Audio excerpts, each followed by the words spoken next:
All right, 2010 Honda Fit, base model, 5-speed manual. This is for sale. It's located in North Georgia, 41,000 miles. It's driven regularly for errands, so the miles go up a little bit. It's not a daily driver or commuter or anything like that. But picked this up about 3 weeks ago. Just needed a full detail inside and outside, freshening up of some things. It's already got new transmission fluid, new clutch fluid, has had an oil change, Valvoline and Restore and Protect. Just based on age, it's 16 years old and counting. So had no issues running before. Looks like it had gotten regular oil changes and everything like that. I just love this new Valvoline oil. Works really well in pretty much everything. You can see zero signs of corrosion on the engine. This has not been cleaned yet, so it's got a little bit of overspill from the filler cap. Nothing much. It did get a coolant flush, drain and fill. It was just over, I think over about 4.5 quarts of fresh Honda Type 2 blue coolant went in. Again, nothing looked out of ordinary in it. Just if it hadn't been done, it needed it. If it had been done, got another refresh. So took the stock steelies off, put some RPF 1 16x7 plus 43 offset wheels on it with Continental DWS 06. Really great sticky tire. Fits this car really well. So this is a Georgia-owned car for its whole life. Zero rust anywhere. I have no idea how cars make it this long with this low mileage and this little bit of wear.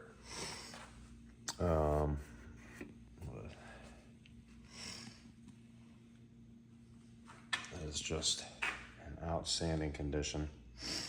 I had the windows tinted all around yesterday. XPEL Prime XR ceramic heat rejecting tint.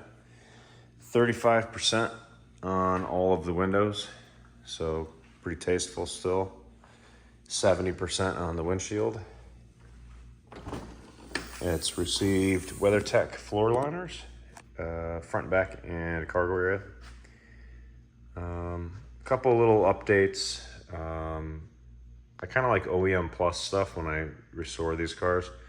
So I put some single-sided LED 198 replacement in the trunk there, as you can see.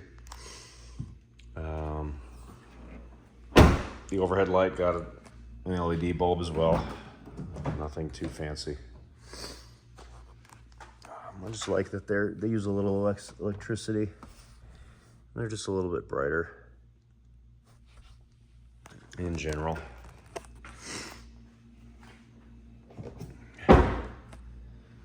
I'm old enough to remember when you'd leave a dome light on, it would drain the battery. So seats show very minimal wear.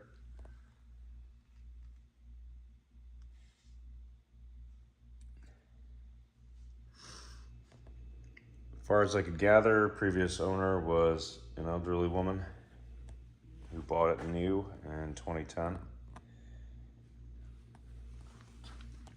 Factory radio still. I am looking at changing that out for something with CarPlay. No need for an audio upgrade, but it's nice to have that functionality.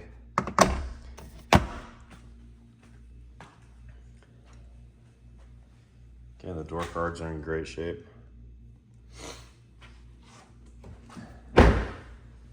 So I do have plans for Bilstein B14 coilover setup. I'd like to do the least amount of drop possible, but the car does kind of have a lot of body roll from the factory, and with these sticky tires, it doesn't really match.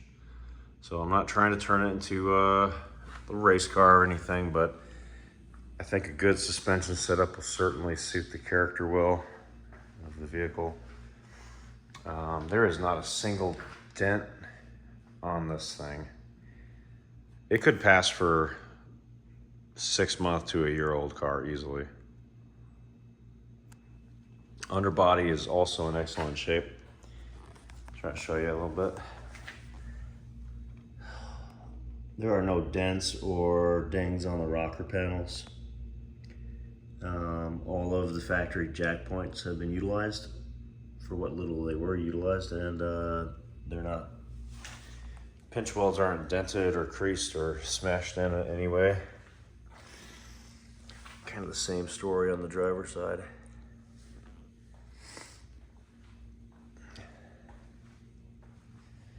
The thing I say that shows the most age on the exterior is the belt line, which they still make, but I mean, really, it's still in really good shape. These are in pretty good shape. Previous owner had put had taped on these like fake Mugen window vent shade things. I peeled them off, and it left a little bit of residue behind. Some of the plastic didn't really polish out that well, so I have the factory items on order. They're like $42 a piece. I'm gonna get all 3 on each side.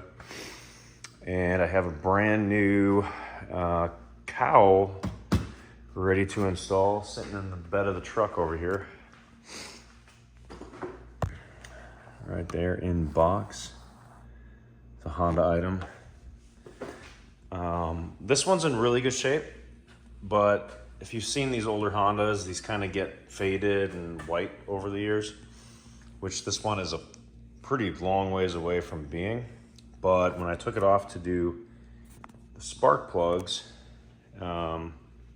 it was another thing. It got NGK iridium, laser iridium plugs with the factory gap correctly set.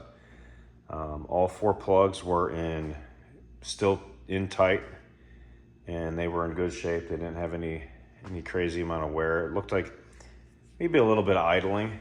They were a little dark from probably short trips, but they all looked in real similar condition. The foam on the underside is just deteriorated from age. So rather than rebuild these things and reline them in foam, because it's kind of intricately laid on different pieces and areas, I'm just gonna replace the whole thing. So we're gonna start anew, so this whole cowl looks fresh, has good weather sealant. Nothing gets underneath into the fresh air track. Just cleaned out the leaves and everything when I was in there. Let me get a light.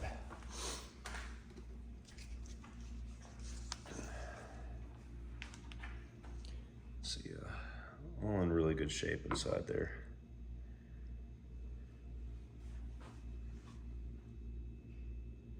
There are no indications of any type of collision repair, paint repair, anything of that nature. VIN tags are in place everywhere. I took the front bumper off to get down there and clean some leaves off. It's got VIN tags in place there. It's got VIN tags on all of the doors.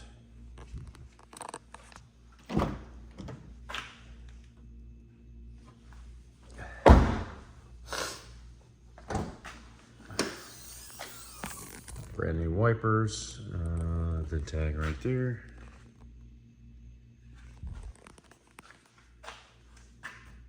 Hatch struts still work really well. They look original. Get your VIN tag on the door there.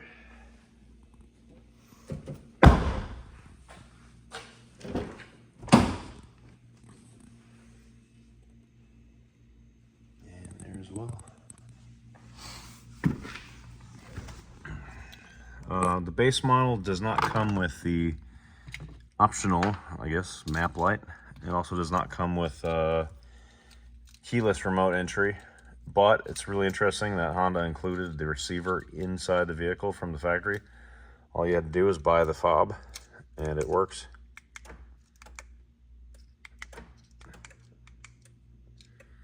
So that's very nice, because who wouldn't want that?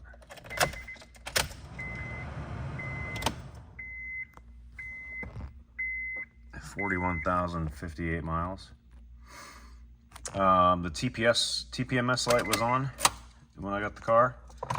The original batteries were long dead, so that was just reprogrammed with brand new sensors in the wheels.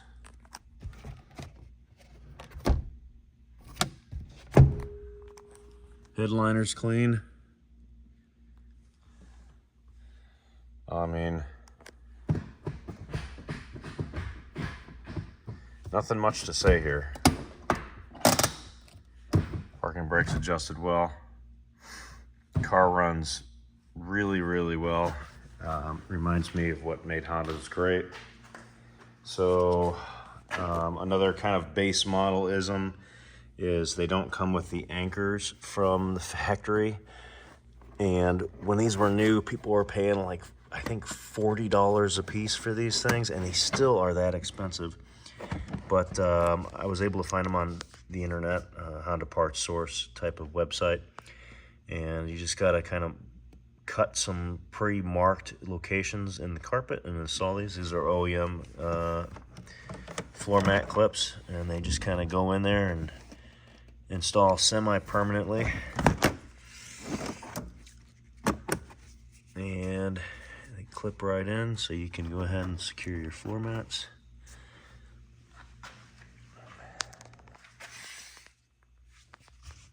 Pretty minimal wear on the pedals.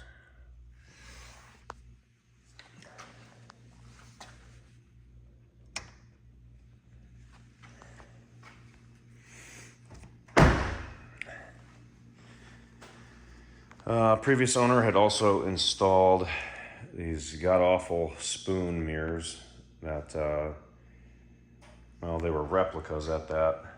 So they were very small mirror area, shaped like a little teardrop. And because they were a Japanese item, it was a convex mirror on the driver's side and a smooth mirror on the passenger side. So your visibility was all wrong and minimal at best. Made parking difficult. It eliminated the power mirrors. The guy had cut the wire right after the joint here where the folding mirror mechanism fits. So it has new mirror assemblies, and it's wired back up, so they're both adjustable with the factory switch, which is right there.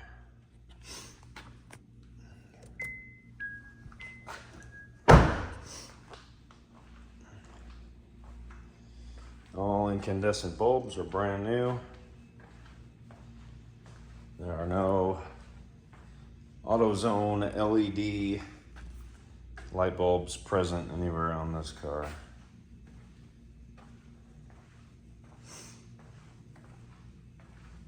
The ones that are on the inside are, I believe, Nokia brand. And they're sort of like a Japanese market item. Of course, probably all made in China realistically, but try to get the good stuff where I can put it. I'm not gonna cheap out anything. Battery's new. It's, date code is 123. A little bit of close up in the engine components. Thermostat elbow's clean. Coolant's right at the level where it needs to be.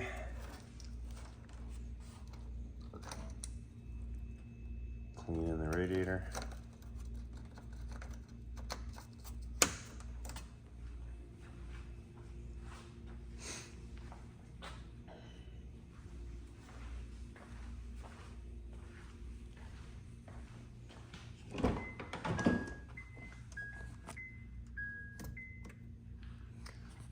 And close up of the weather seals, really, really nice shape. Still got a little bit of this double-sided tape on that. It rubs right off. So they're still in really good shape too, very supple. No real signs of UV damage on these things. Belt lines are really clean. Again, I'm probably just gonna get new ones. My experience, these are kind of the first thing that go on older cars. I mean, I remember way back, I had a Z32 300ZX that was in 1990, and it was about 2001. These were already drying up and peeling off to be chrome. And I think it's just bad, right? So these are still available. I'm gonna go ahead and get them. It's an economy car, but look, this thing's in great shape. And let's make it last. They're not making them new anymore. And I see a lot of these now that I'm driving one, and they all have, bad paint, a lot of miles apparently. And I think having something old, whether it's a super fancy exotic car or even a loved economy car, it's special when it's in great shape. The window is original Honda, and it's crazy. This thing there's like not a single chip on here. What you see here is actually a bird crab. I had just had it detailed, and a bird flew by, landed one right in the middle of the hood and just splattered the windshield. But yeah, I mean, even the weather seal up on the top is in really fantastic shape. I have no idea how you own a car like this and only put 3,000 miles a year on it. I don't understand. Maybe when I'm older, it'll all make sense. But right now, it doesn't make sense at all.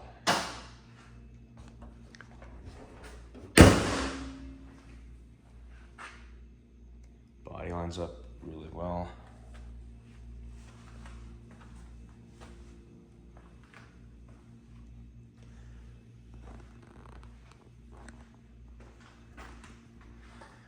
And we'll do a driving video next. Honestly, I'm loving this thing. It's a fun little car to drive and ring out. Good fuel mileage. Very usable little thing. My son and I took the dog to the park today in it.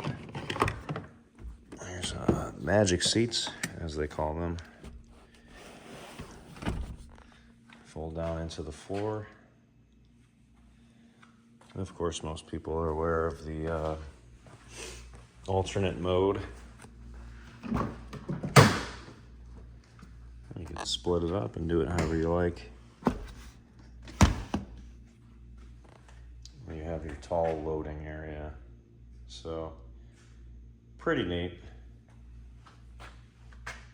I've got an Expedition and this big 2500 GMC, so I don't really need to load things in my Honda Fit.